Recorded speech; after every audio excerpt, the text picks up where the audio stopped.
we go. I'm going to talk for a few minutes about the precepts, and then we will have a conversation. So, what I'm going to do today is I'm just going to talk through this first page. So we all talk about what we're talking about. Section 1, repentance. It's about karma. All my ancient twisted karma from beginning notes, greed, hate, and delusion born through body, speech, and mind, I now fully avow. All my ancient twisted karma. Karma is intention, it's action, it's consequences of action, it's all this stuff from beginningless time. There is no beginning. In Buddhism, there's not a first point here. There is no beginning to this stuff. It's come forward and it's manifested here in this body. It's twisted, it's tortuous, it's complex. It can't be understood. Karma is complicated stuff, and it's all come forward right here, right now, for each of us in this very body. From beginningless, that's the beginningless, greed, hate, and delusion.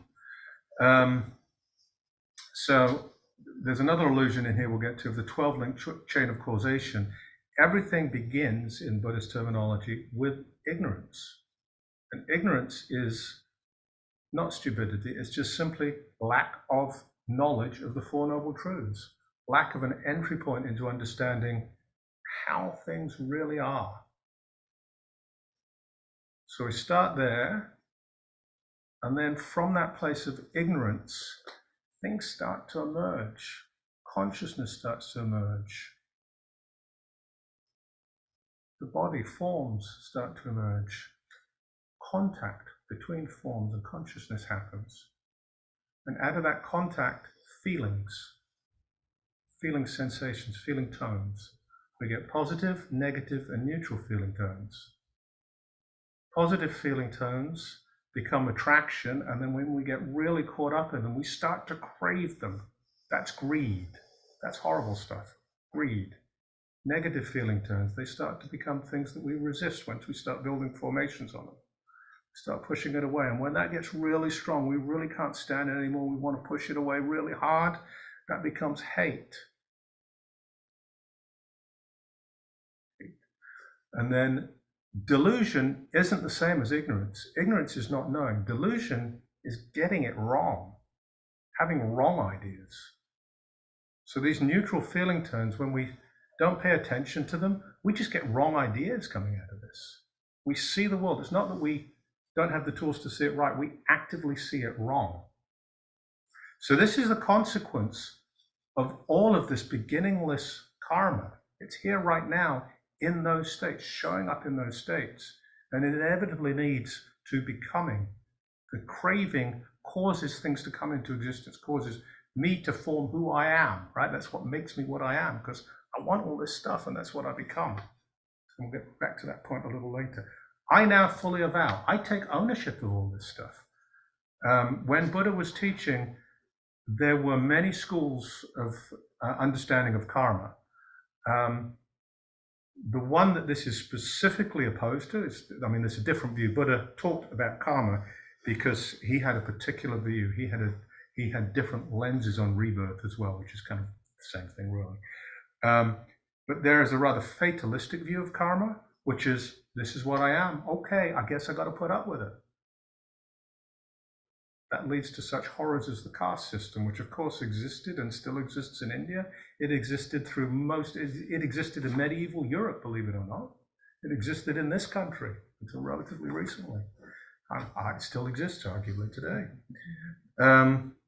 So this, just accepting karma without thinking we can do anything about it just puts us in that place. But if we decide we can do something with it, we avow it. Avowing it isn't just accepting it. Avowing it is then saying, and from there, I'm going to make intentional choices in the present moment. Because I'm not the prisoner of this karma. My senses are my karma, but I get to choose what to do right now. So I am proactively making karma right now. and I can change things. So that's what the rest of this is about. This is about, I own all of that, but now I'm going to do something different. So if you like, in the terms of the Four Noble Truths, this is describing the problem. The first and the second Noble Truths. The second chunk here, all these homages, homage to the 7 Buddhas before Buddha. For those who make this distinction, this all comes out of one of the Mahayana traditions, and the Mahayana traditions are much more flowerful. They've got all these bodhisattvas, flowers raining down from heaven, and so forth. But the 7 Buddhas before Buddha, in the Pali tradition, there's a whole set of Jataka tales, which are Buddha's prior lives, and Buddha was inspired by a Buddha to do all this stuff. So it's not unique to these Mahayana traditions. It's across all of Buddhism. We have this beginningless time has prior Buddhas in it. The awakening has always been possible. And similarly, we're going to get into bodhisattvas. It's always had bodhisattvas there. Buddha was a bodhisattva. Buddha said, I'm going to wake up. So bodhisattva, actually, let's do Shakyamuni and Maitreya first. So the 7 Buddhas before Buddha is, there's a beginningless past, and there was a history of waking up in the past. Shakyamuni is the Buddha of our time. When this was written, he was actually physically there, right? But he's the Buddha of our time. And Maitreya is the future Buddha.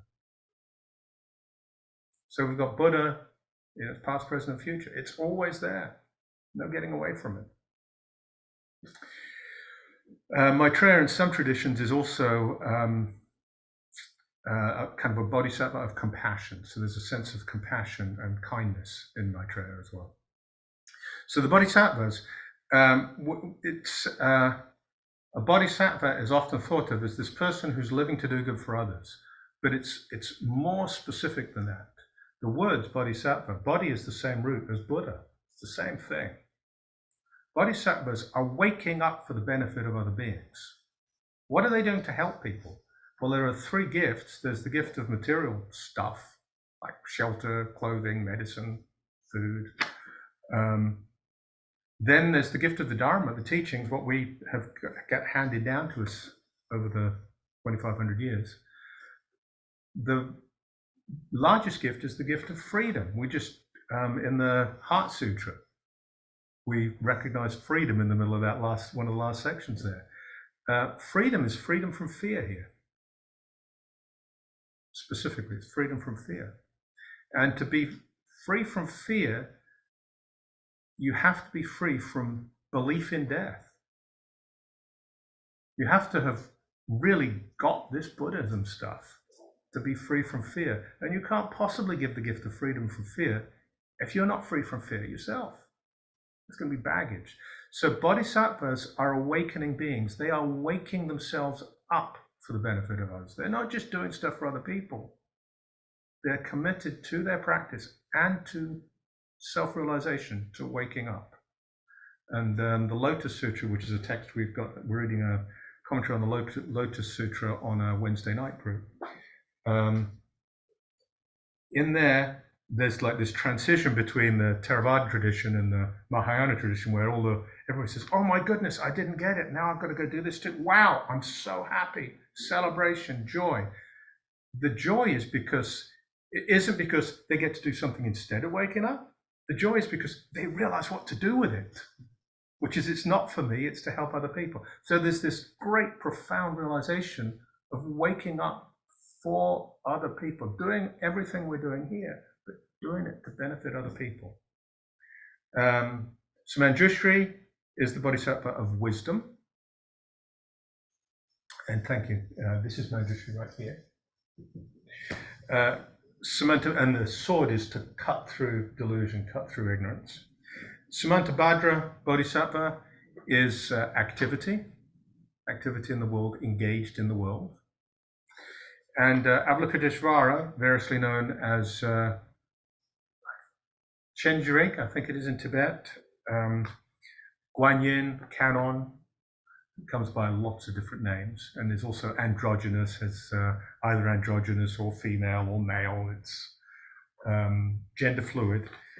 Avalokiteshvara is compassion, and this fluidity. There is a samadhi talked about in the Lotus Sutra which is the samadhi of appearing in many forms.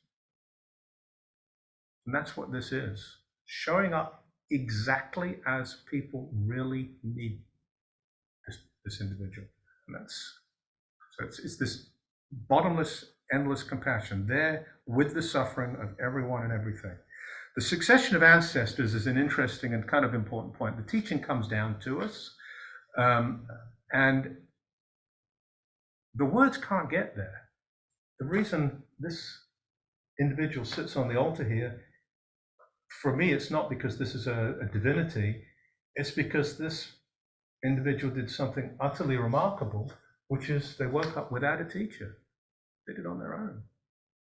It's pretty hard to do. So the succession of ancestors is a deep gratitude for all those people who have committed their lives to waking up, and then to helping others do the same, so that this tradition and this waking up is passed on to us. So that's the lineage of the ancestors. And I think I'll get to the refuges next time.